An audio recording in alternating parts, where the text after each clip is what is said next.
আসসালামু আলাইকুম। তো গরম থেকে বাঁচার জন্য আজকে একটু ছাদে চলে আসছি।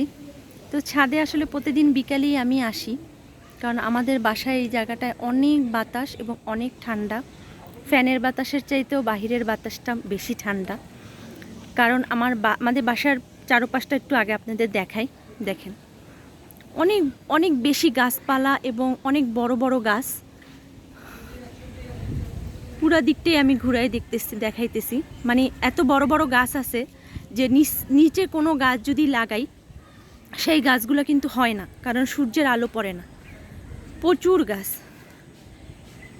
এবং এই পুরা এরিয়াটাই কিন্তু আমাদের বাসার। এই যে অনেক অনেক গাছ,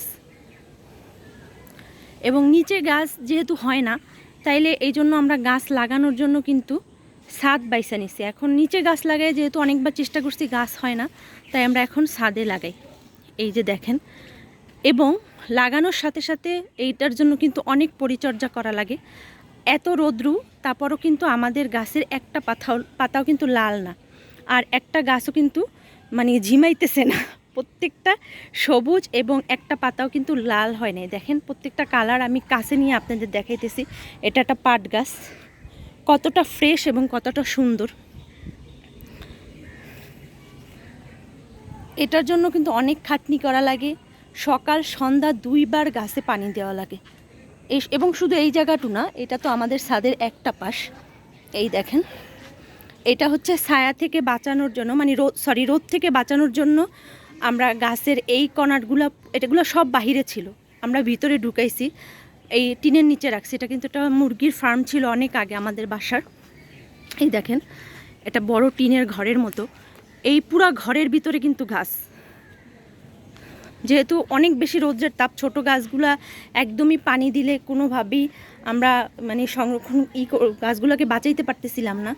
তাই জন্য একদম সব ঘরের ভিতরে পর্যন্ত ঢুকাই রাখছি। তারপরও যথেষ্ট আলো বাতাস পড়ে এইগুলোর ভিতরে।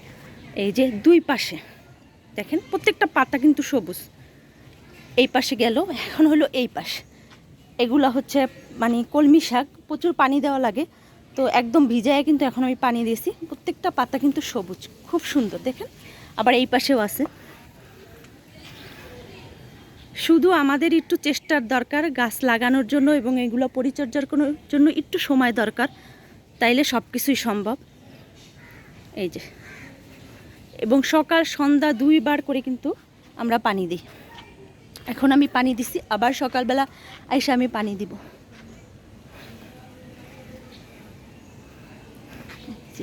এগুলো কিন্তু সব হলো ছাদের চারোদিকে ছিল।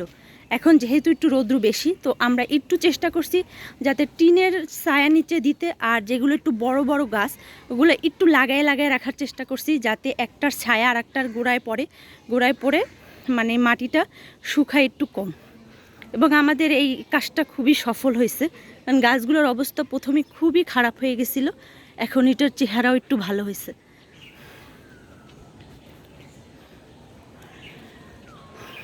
চেষ্টা থাকলে আসলে সবই সম্ভব। এই যে এত রোদ্রেও কিন্তু আমরা গাছগুলারে একদম ভালোভাবে রাখার চেষ্টা করতেছি। কিন্তু যদি বড় কোনো ইভেন্ট হয় গাছের, সেই ক্ষেত্রে কিন্তু গাছগুলাকে এত যত্ন নেওয়া হবে না, তখন কিন্তু গাছগুলা মারা যাবে। কারণ মাটি এত পরিমাণে শুকায় যা কল্পনার বাহিরে। মানে কোনোভাবে পানি, এই যে সকালে একবার দিছি, তাতেও আমি এসে দেখছি যে সবগুলো শুকায় গেছিল।